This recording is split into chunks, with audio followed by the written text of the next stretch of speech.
Rojbash. Estoy orgullosa de ser madre de barrio.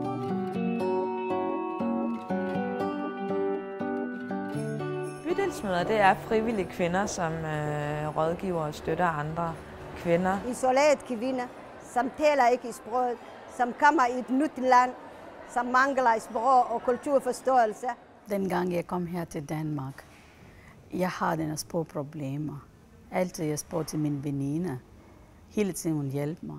Bydelsmor kan hjælpe dem, og så vejlede dem, og så gøre dem stærke i samfundet, så de kan videre hjælpe deres børn og deres familie.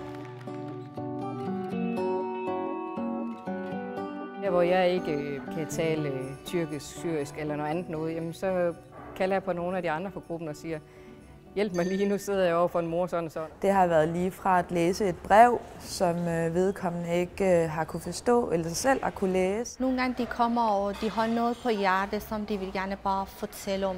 Det kan være store ting med at tage til politiet og behandle deres sag om familiesammenføring for eksempel. Formålet er at hjælpe kvinderne og så skabe forandring i deres liv i Danmark. Jeg er fra Irak, Somalia, Sydkorea, Nigeria.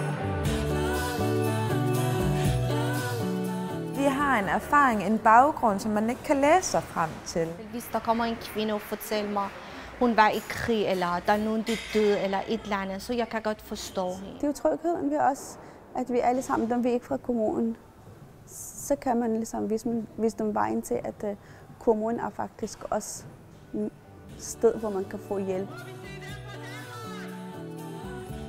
Jeg har det godt med kvinderne, og jeg snakker med kvinderne. Jeg føler så rigtig godt, at man har hjulpet en, der kan gå videre med livet. Vi er mangfoldighed, vi er forskellighed, vi er fællesskab. Og hvor vi i fællesskab hjælper hinanden med at løse små og store problemer.